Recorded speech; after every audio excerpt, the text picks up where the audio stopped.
Hello, everybody. So great to have you back. Hi, welcome to Sapphic Movie Night with Tara. Welcome to the newest episode. And guess what we're doing now? We're getting into the holly jolly spirit. All right. And we're going to do something very, very special for our first holly jolly episode. We're going to do two. We're going to do two crappy, and I mean poopy doopy Sapphic films today, you guys. I'm so excited to talk about it. This is kind of the first time we're getting into the nitty-gritty of my love of terrible, and I mean atrocious Sapphic cinema. This I'm just so excited to get into it. I'm so excited to share just the delight, the it really, I can't even explain it. I am speechless when I talk about the joy that bad lesbian films give me, especially a bad holiday lesbian film. There's so many now. And I'm talking like bad in the way of like Hallmark. Do you understand? I never understood Hallmark films. I think, like everyone else in the world, my mom is a very, very big fan. Shout out Cheryl. If you know Cheryl, you love Cheryl. Also, next week on Thanksgiving, her 60th birthday. Hey, can you believe? She's a young gal. But yeah, so my mom loves a Hallmark film. I didn't understand it. I was too young, naive, stupid. I didn't know enough about the world at large to appreciate a Hallmark film, especially a Christmas Hallmark film, okay? Now I'm into it. Now I've turned into my mother. I love them. I'm giddy with laughter in good and bad ways. And I don't think I really have to explain that. I think it's pretty self-explanatory. So today we're going over two lesbian Christmas films that are bad. I think we'll just say that. I think we can live in that truth of these are objectively bad. One a little bit worse than the other, we'll say. The first one I cover, truly turds. We're rolling in turds in this one. The second one, I would say it's lower budget, so it's bad in that way, but actually the story and things more cohesive, right? And the acting is actually a teensy bit better. And I don't mean, we're not talking about Oscar nominated films like our very first film we covered, Carol. Okay, that is its own breed. It's its own sort of monolith in queer cinema. I really started at the top and I had nowhere to go but down. And we are where we had a peak, we're in the deepest of valleys here with these two films, okay? And I'm really excited. I'm really excited to talk about it because, like I said, they just bring me a lot of happiness and joy. So, I think we should get right into it because I'm covering two, and that's pretty major. I don't know if I'm going to do another two. I might because there's just so many to choose from. Okay, and there's a lot of lore, especially on this first film we're going to be covering. Um, if you don't know, now you know. Hey, it's sort of this if you know, you know situation with the first film that we're covering, which is called Merry and Gay. I'll repeat that. Merry and Gay. So, this film. You guys, I don't even know how to explain these sorts of films. So, this one, for all my lesbos out there who like lesbian stuff as much as I do, especially like lesbian media, films, TV, etc., this is very Hallmark. This is giving Hallmark on its probably worst day, right? It's produced by this company called Tello Films. Okay. Tello Films, over the course of this podcast, you will get very acquainted with. They are, to me, I don't know this to be true to everybody, but they, to me, are the sole proprietors of the worst of lesbian cinema. I adore it, equally hating it. Okay? I think we can hold two truths here. They are some of the worst, and yet some of the best.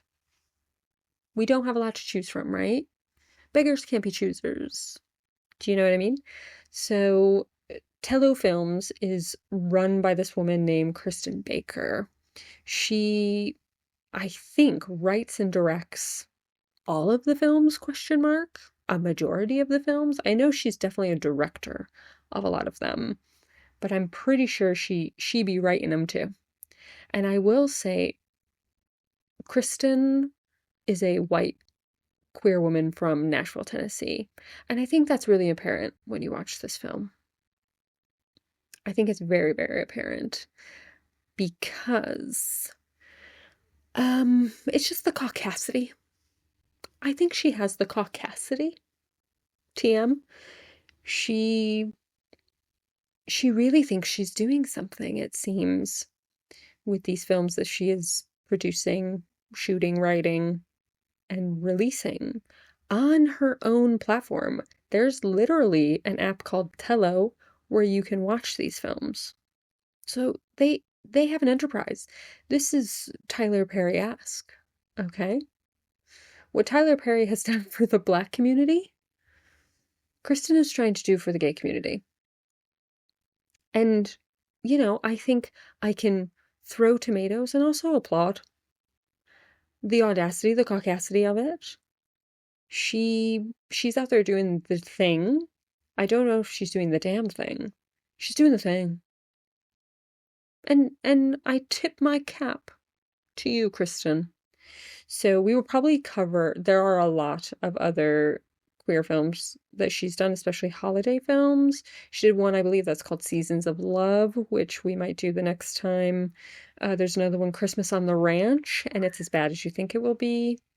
I think the acting is sort of on par with Marion Gay. At least Seasons of Love had like, again, my homos, you'll know who this is, Dominique Provost-Chockley, who was in a show that I really liked called Wynonna Earp. She was also in Seasons of Love, and she's like a decent actor.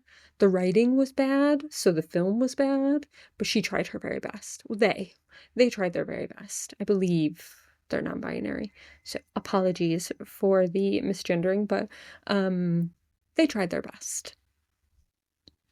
So well done, dumb, for doing that. But anyways, let's get back to Marion Gay. I like to have a little bit of lore. I'm a lore gal, so I want to give you guys a bit of context over these sorts of things because I geek out about it.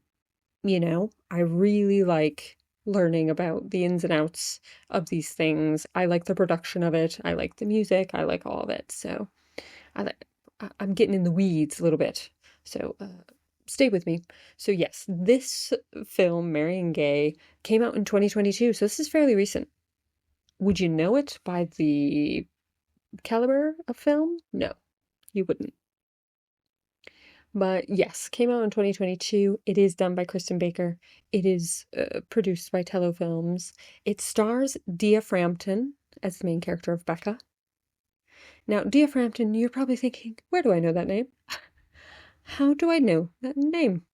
Well, my friends, if you are a nerd like me and you watched season 1 of The Voice, you will know Dia Frampton. She was the runner-up. Can you believe? Isn't that wild? How the mighty have fallen. You go from NBC to Tello Films. Sorry, girl. And she, spoiler alert, is in a lot of these. She's in a lot of these films. So this won't be your last time hearing about dearest Dia Frampton.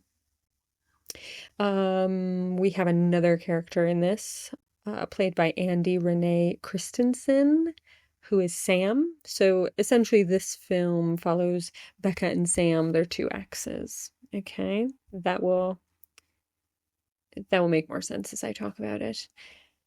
This hilariously, I went on ChatGPT. Sorry to the oceans, but I went on ChatGPT and I was just like, just give me a quick overview of this film, please, just so I can like have a quick reference. This is saying Barry Bostwick is the mayor. That's not true. Barry Bostwick was not in this film. Hilarious that it thinks that though. I love that. So that's hysterical. So yes, we have Becca and Sam. Here is the plot. So Becca, she is from a small town in Tennessee. All of these Tello films, I'm pretty sure are based in like Nashville or Tennessee. So she's from a small town in Tennessee. She's a theater kid, okay? She starts this movie as being a Broadway star. And do you want to know what the Broadway show is, you guys? It's a Friends. It's a Friends show based. So it's a Broadway show based on the show Friends, is what I'm trying to say. And not very eloquently, so apologies for that. But yeah. So I think it's called like Central Pike or something. I don't understand. They're trying to convince me, the viewer, as I watch this film, that what I'm looking at is a Broadway show.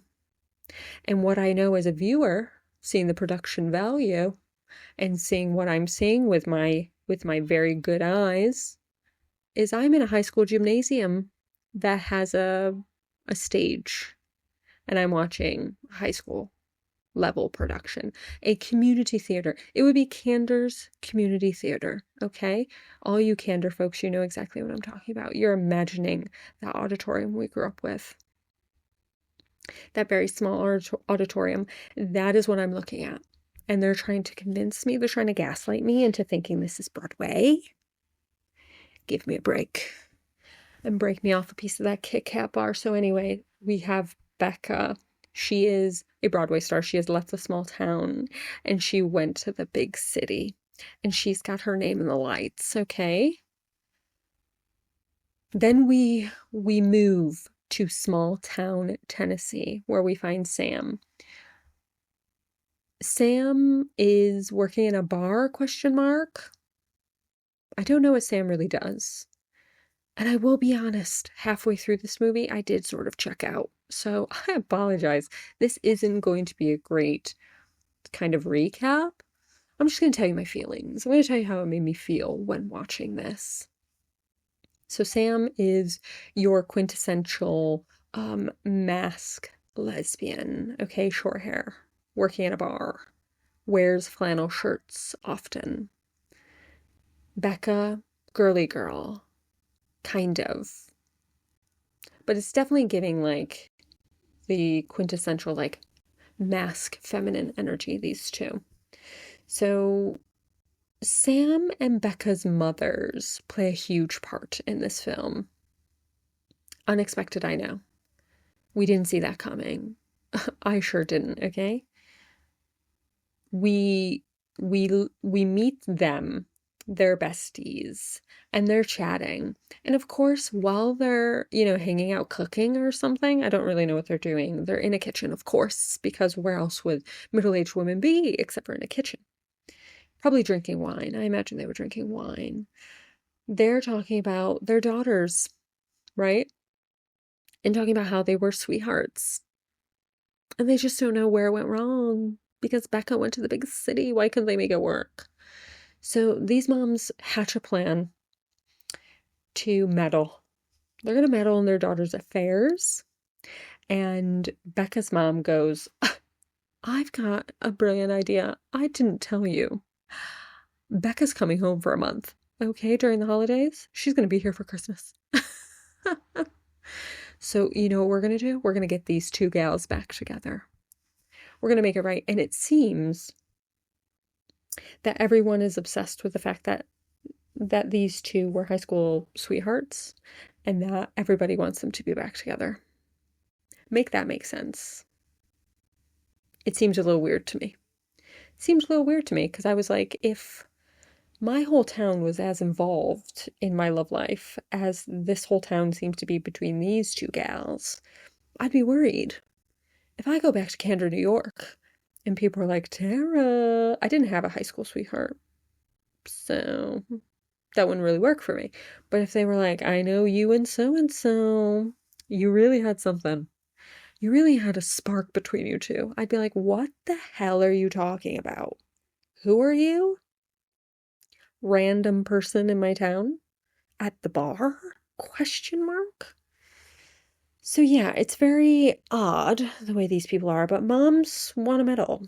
And they talk about that they shouldn't meddle, but they're going to because they're moms and people love when moms meddle. So they hatch a plan to get their gals back together. Sam does not know Becca's coming home. Nobody tells Sam that Becca is coming home. Can you believe? How rude. They essentially, Sam's mom just sort of texts her out of nowhere and goes, Sam, I need you home immediately. And then Sam comes home very awkwardly. Again, the acting, fantastic. The person who plays Sam essentially has the personality of a potato. She gives nothing. Quite literally gives you nothing. And we have to appreciate it. You know, good for her. The queen of nothing. And she's like, Mom, where are you? Like, if my mom messaged me and went, I need you home right now, it's an emergency, I would call and be like, Mom, are you okay? What's wrong? Do I need to call the police? 911, this is an emergency. My mom said she needs me home. She doesn't do that. She just goes home and walks around nonchalantly around the house. And then she walks into the house, and who's there? Becca. Oh, Sam shuts down, guys. She's completely shut down. She is one of the more immature characters I think I've ever experienced. She's not likable in any way. She kind of acts like a spoiled brat, which I found really bizarre. Didn't really understand why she was so upset with Becca.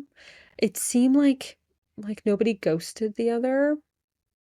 It was literally Sam who was like, turns out, spoiler, we're gonna cut forward a little bit. Um, that Sam secretly went to see Becca on Broadway and saw how happy she was, so she broke up with her. What? This is where I can't suspend my disbelief, and I wish that I could. A lot of the times I'm watching these films and I'm going, what the hell's wrong with these people? And I don't think I'm necessarily, I don't have everything figured out. I certainly don't react in ways that people probably should. But I'm certainly not acting a fool. And also, they're trying to convince us that these girls have only been out of high school for like 3 years. These are 40-year-old women that we're looking at on our screens. You can't convince me. You can't convince me that these are like early 20s. Come on. Sam is surprised. Becca weirdly is like, Sam, you mean so much to me. And Sam is like, forget you. I don't like you. Which I was like, okay, awkward. Now the question you're all thinking, and I can feel it, and you're screaming at me. No, they don't have chemistry. The two actors, not a lick of chemistry, my friends. It is painful to watch. I will say that. It is sometimes very painful. Sometimes I was truly watching it and going, what? I was saying, what? Out loud. I was watching this with my girlfriend, and we were both like, what is happening? I do not understand. This is weird.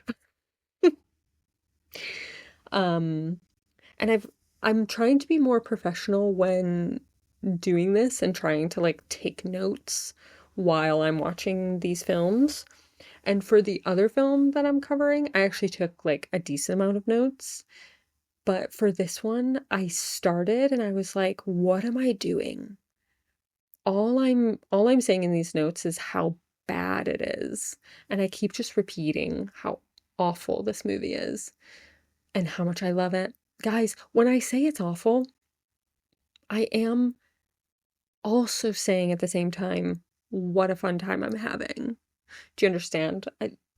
It being awful has no bearing on my enjoyment of it, if that makes sense. So, right. So, gosh, what the hell else happens? A whole lot of nothing. I'll be honest, there's a lot of really random moments that I don't really understand. And I don't know if any of you watch. I'm ping-ponging around. Sorry. I have to find a formula that works for this. I'm never gonna get there.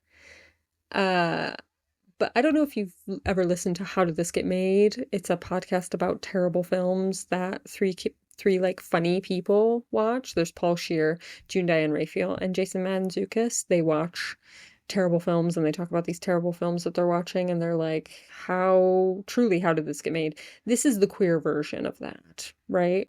I am watching these turds. I'm watching these like films that most other people, I imagine, cannot sit through. I'm having a hoot and a holler. I'm having a rootin' tootin' good time.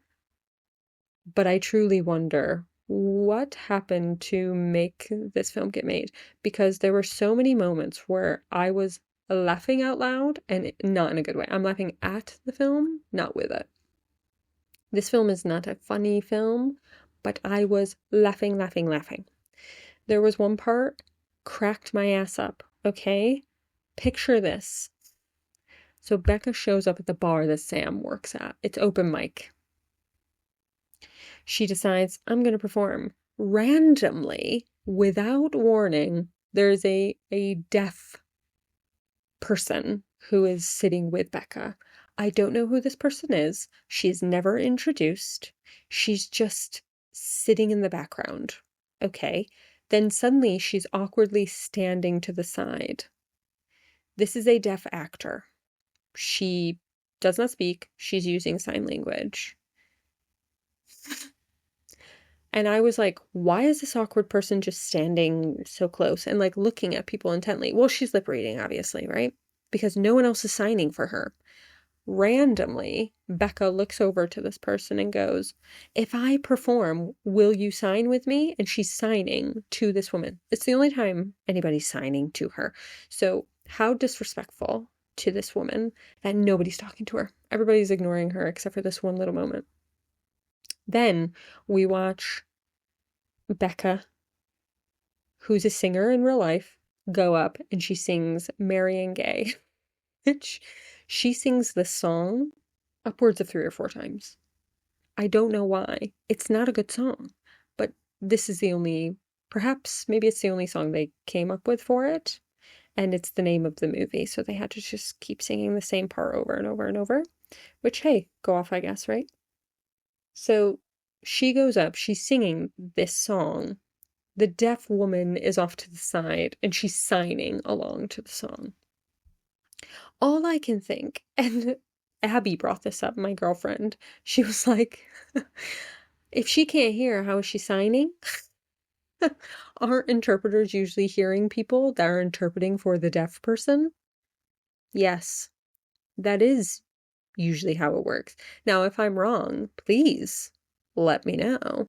Maybe I'm completely off. But how would she be able to keep up with the lyrics if she's deaf and can't follow the music? Wouldn't she be the one who needs the interpretation? I was not aware of any other deaf people in the audience. We were not introduced to any other deaf people, right? There very well could be other deaf people in the audience, and I hope. But yeah, so that was like one of the most awkward things where I was like, they've ticked the box. Also, another really hysterical thing is that we are in a small town in Tennessee, and it's the most diverse place I've ever been. Now, I grew up in a small town in New York, right? I've already mentioned her a couple times. Camden, New York, what? Would we say a small town is diverse? Question mark? No. We wouldn't. I love to see diversity, and I think we need more of it. And of course, a small town should have diversity, but it was hysterical to see, like, I think especially when it's done by white people, to see the tick box exercise that this production did to make sure it's like, aha, I'm ableist. Okay, we're getting a deaf person, and okay, let's make sure we have some people of different ethnicities. Fantastic. It was very that, which I thought was like hysterical. What a dream. What fun. So, enjoyed that so much. What are some other highlights? Okay, so I guess let's go with the few nice things about this film, okay? No, no death. So no gay death. We love to see that. I mean, as a holiday film, if there's gay death, oh my God, calm down. Um, the small town was very diverse and queer friendly. We had two moms who were very chill with their daughters being queer. We love to see that. So it's a lot of good representation that I think in these films, if you see good representation and you see parents that are chill with their kids, I think you'll see that reflected in the real world. I think that often if you don't have queer stories always be tragic, then people sort of go, "Oh yeah, that's a queer person, cool." Instead of it always being like, "Oh, but she's gay," like there wasn't any of that. Like they were gay in high school sweethearts, two women. Love that, right? They're subverting the tropes, and we love a trope subversion. Hey, so hats off to them for that. It is very Hallmark. If you like a Hallmark vibe, you're gonna be into this, okay? The acting is really something criminal. But I have seen Hallmark films that are equally as bad. I just watched we watched Haul Out the Holly, and I was like, okay, I can get into this. And then we tried to watch Haul Out the Holly, like the second one, and I was like, no, we've gone too far. We've gone too far here. I can't do this. There's no gayness. Like if there was something gay in it, I think I could have like stomached how bad it was, but there was nothing gay. It felt too straight for me to stomach, so I couldn't do that. But it's giving a bit of that. What are some other fun things about it? I think that's kind of it. Um, yeah, it was very wholesome, like it's sort of what you expect from a holiday film. There's a happy ending, spoiler. But I think obviously you're going to have that with these types of films, right? So yeah, that's pretty much it. I'm trying to think. Hmm. Yeah, I think that's pretty much it. Marrying Gay, Tello Films. Let's give it a ranking. Or do I wait till the end to give them both rankings? I don't even know what my ranking system would be. I don't know. Well, there was a funny bit where at the bar, I think the bar is owned by Sam's dad. So Sam works there with Daddy. And he was doing like the quintessential like barkeep thing of like putting the bar like dish rag over his shoulder, which I think is just disgusting. Like that be stinking, bro. That be stinking. So I guess yeah, if I were to give it a rating system, we'll give it 2 out of 5 dish rags. 2 out of 5 dish rags. Bar dish rags. Okay? What a joy, what a joy, what a joy.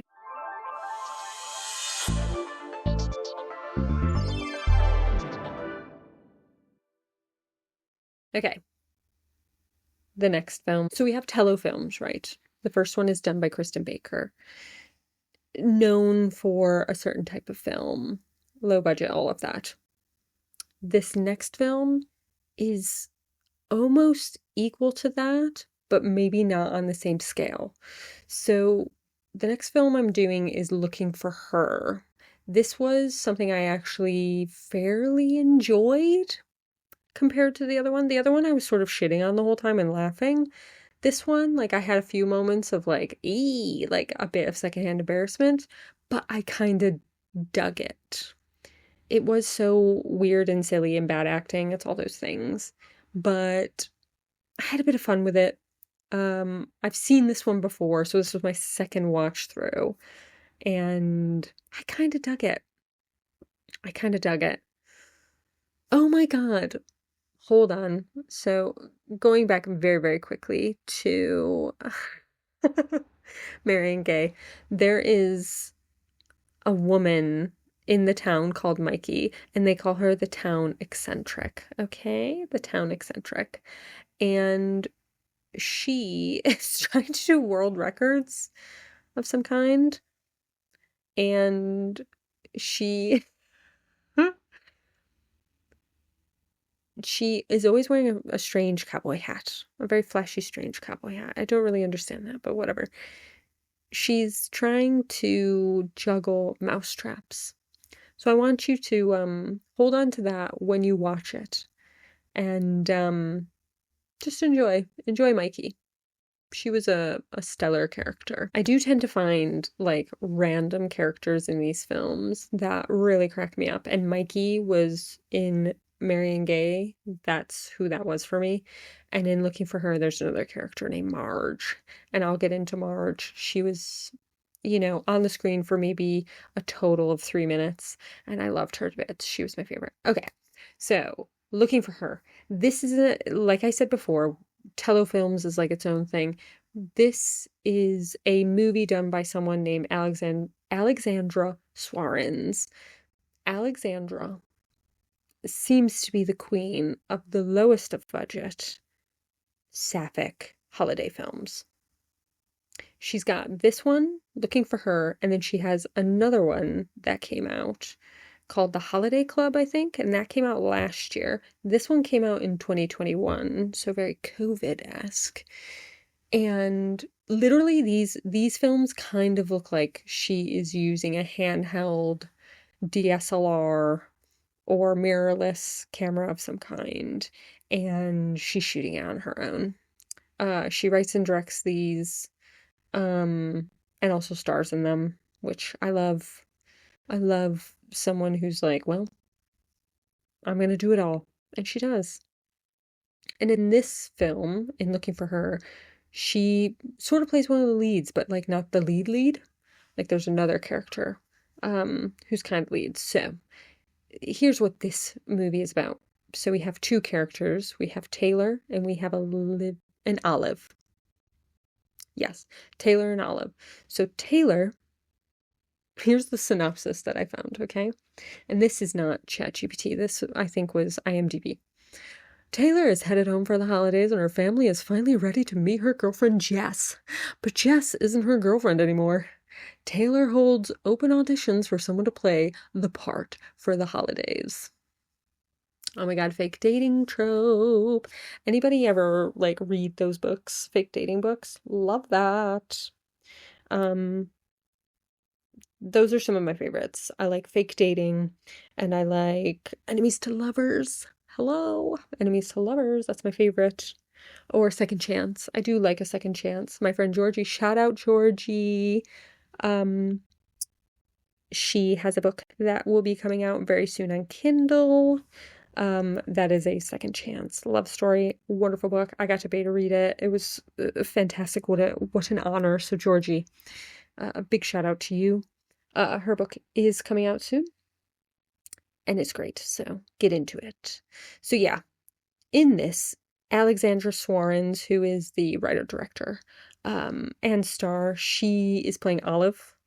And oh yes, there's another movie that Alexandra did called City of Trees.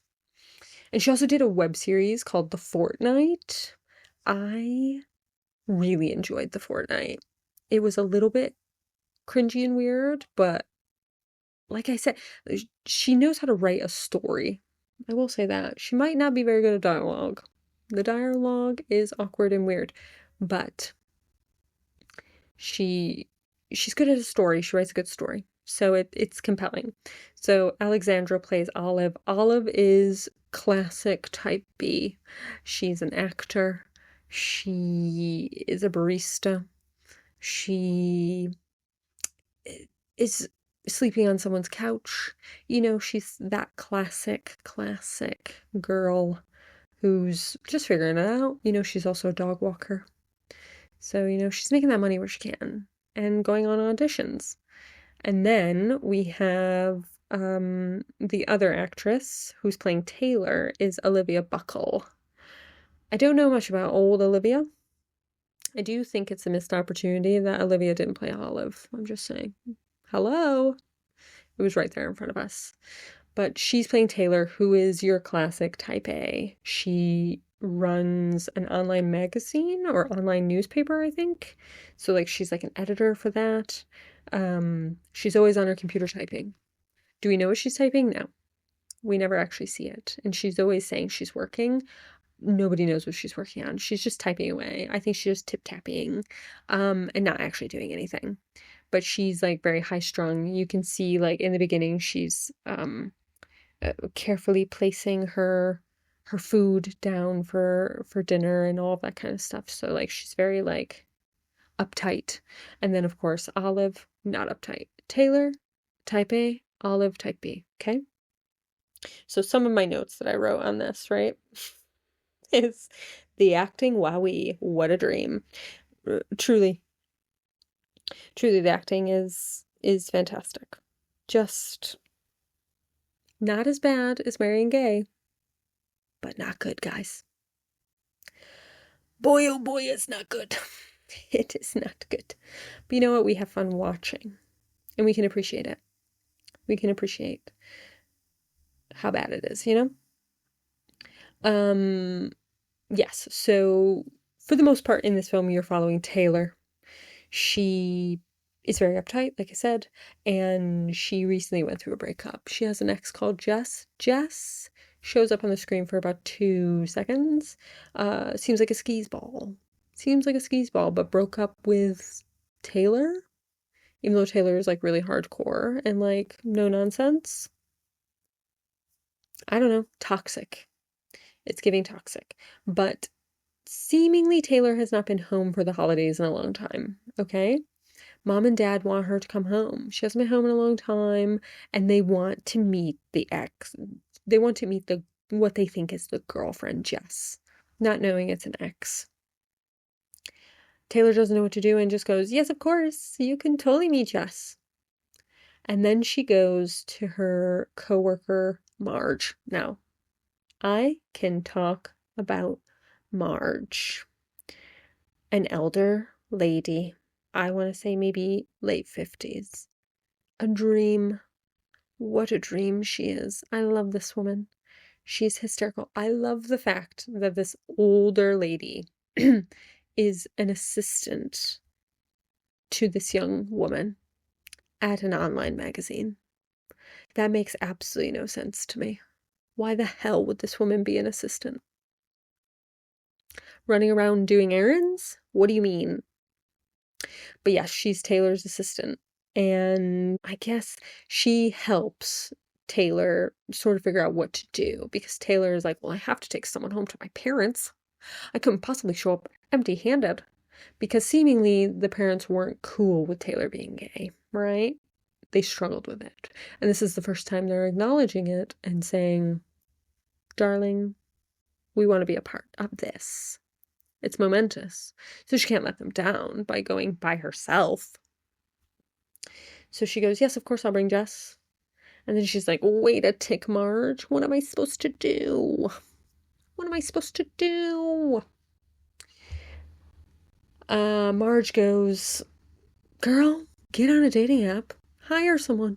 Have someone fake it. And Taylor goes, absolutely. So that's how we start. That's what we're doing. We're finding a fake date. And then it ends up, she like goes on all these dates and like these people are weird, okay? Like it's like one of those montages of different dates. And boy oh boy, it is yikes.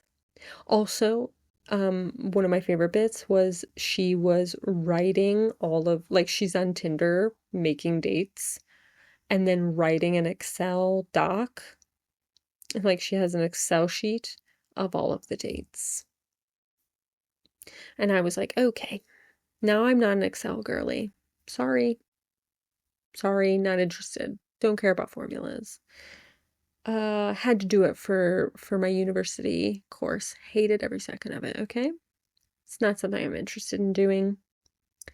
But seemingly she's so type A, she has Excel for all of her dates. Marge decides, you know what? These apps aren't working. So what I'm going to do is I'm going to put Taylor in the personals in an actual newspaper, not an online newspaper. No, no, no, we're going old school. And what happens? Olive sees the personal ad at her job that she gets fired from because her car never starts. So she's at her barista job. She gets fired. She goes, oh my God, my car's broken. I have to stay here. Let me read the newspaper while I drink this weird coffee. And she sees the personal ad and she's like, $1,000 to pretend to be someone's girlfriend? I shall. They meet. Sparks do not fly because they're both very awkward. And I would say, if we're going to talk about the chemistry, again, no chemistry, my friends. Not a lick of it. Both of these films, it's not going to light that fire for you. So I apologize. If you're looking for something horny, if you're wanting to get something out of these, you're not going to find it. You're not going to find it, okay? It's just, these people aren't given. It's not giving. So yeah, they find through the personal ad. That also was a completely awkward interaction between the both of them. It was so, all of the dates, truly, you're just sort of sitting there and being like I was kind of like holding the pillow close to me and hugging it to be like, oh, I'm so uncomfortable. There was a lot of the dialogue is really stilted. So there's almost like these like extended pauses in between the dialogue that just really feels strange and uncomfortable when you're watching. Like I was watching it like, okay, we obviously only have one camera. Now I'm gonna get a little technical. I think they only had one camera, so they couldn't get the coverage correct and they couldn't edit it in like a seamless way. So like there's almost too much time in between each cut of both coverage. So yeah, I think we got to get our editing a little bit better here, Alexandra. Okay.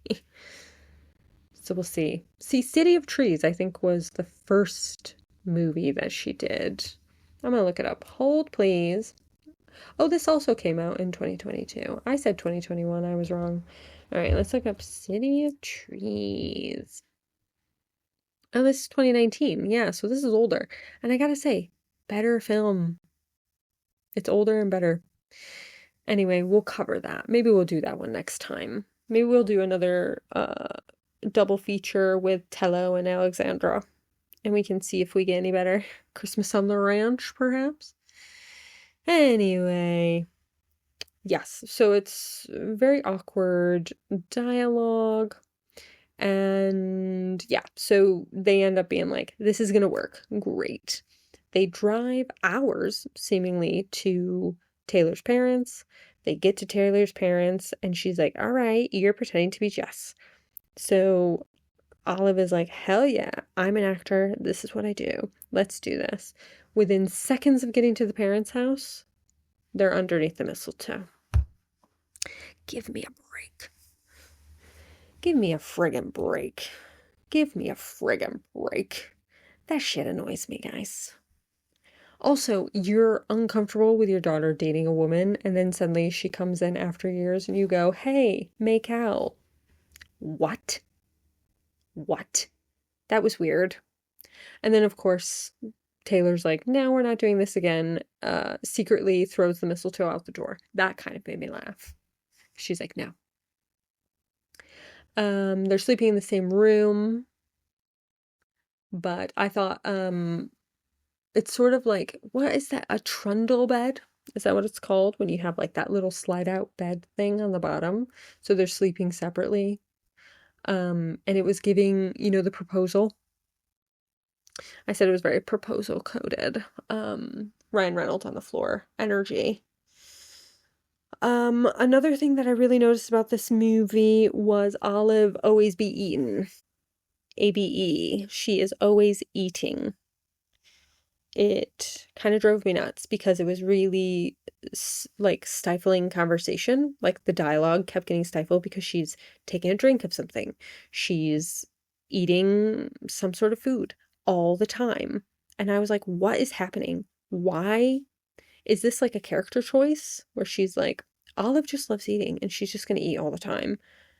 She's always like, I'm going to get some cocoa. Why? You're just sitting and having a chat. It's nighttime. Why are you drinking hot cocoa? What is happening? So yeah, there was a lot of like really weird things like that where I was like, did we think of this on the day, or just weird things I noticed about it. Um Taylor's mom, bit of a hard ass. You can see where Taylor gets it. And I think she was, because, like, of course, the dad is like, hey, I'm cool with anything. Let's all have fun. Um, yeah, and the mom was a little bit more hardcore, I'd say. So that was interesting. But yeah, so they do the fake dating thing for a while, and then I think Taylor sort of gathers, oh my God, I kind of dig this girl, and decides, oh, I don't want to do this anymore. And I think Olive is sort of like, oh, hell yeah, I'm getting a date out of this. And then Taylor's like, no, you're not getting that. And then randomly Olive skedaddles out of nowhere without saying anything. Isn't that great? Like, what's going on? Why is nobody communicating? How does she leave and go hours away when they drove like several hours to get to this girl's parents? And then she just like leaves because Taylor's like, well, I don't want to lie anymore. And she's like, okay, I'm gonna go.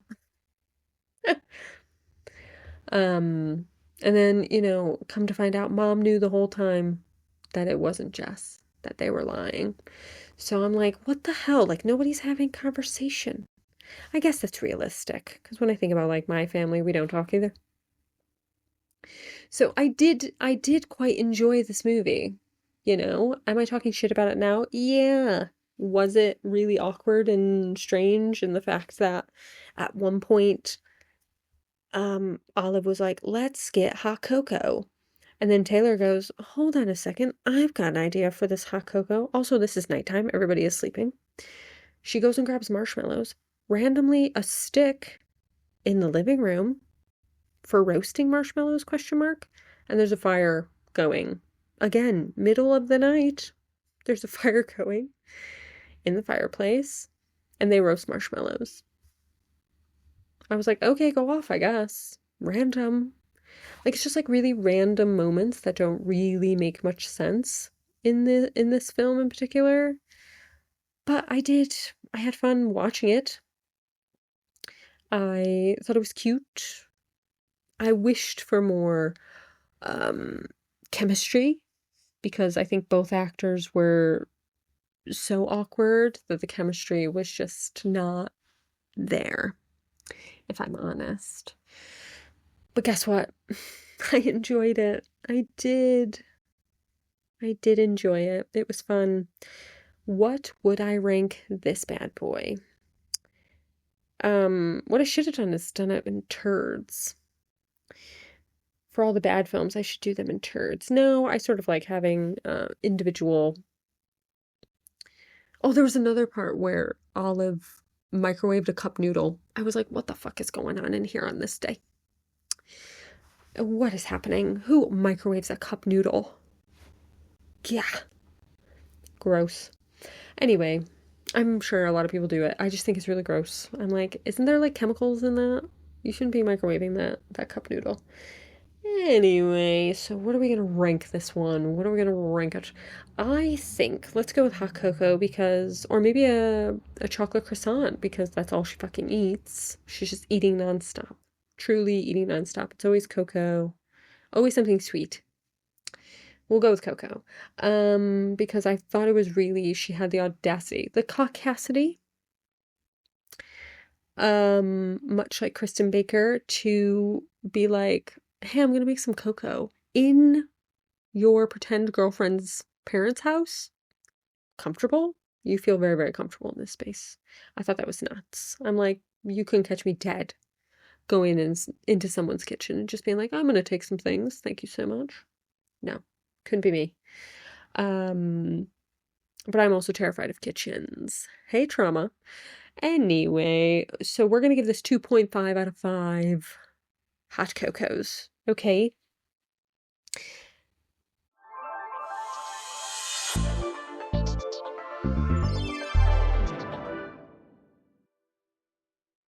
Like, these aren't good films. I must reiterate this to you all. You are going to probably hate every second of them. Okay?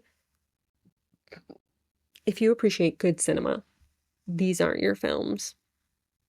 But if you're wanting to have a rootin' tootin' good time and just be silly and gay, these are the ones, girls. You're gonna enjoy these.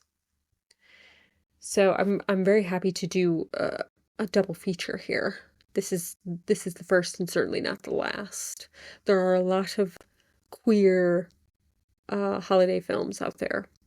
So we might be doing a couple double features, especially of these like very low budge ones, because there's not much to talk about story-wise. I'll be honest, I couldn't fill a whole episode with just one. I definitely had to talk about two to really stretch this, because boy oh boy, they are fun. They are really fun, though. I think you'll enjoy it. And please let me know what you think. I watched both of these films on Amazon Prime, so more than likely you might be able to get them there. I did see something that Looking for Her was also on Plex. So if Plex is available in the States, I think that could be an option as well. You know what I love? That right now my cat decided to go into the cat litter and she be scratching. She be going hard on that cat litter. So appreciate you, girl. The litter box is out of control. So yes, thank you again for joining this labor of love, really. I'm having so much fun doing these and watching these. I don't even know how to explain these films. I'm just having a good time. And it's really fun to sort of spread the love and show everybody these insane movies that bring me a lot of joy. So, if you want to have some discussions about these films with me, please, please, please feel free to leave a comment. I've started posting these on YouTube as well. So please follow me at Sapphic Movie Night on YouTube. You can join the Facebook page. I do some of my updating there. I'm not very active on there, I'll be honest. I gotta get better. I will say this every time, and I will not get better.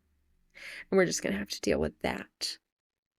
But yeah, catch more of these episodes on Spotify, also on YouTube, and please let me know. Are there other films that you want me to cover?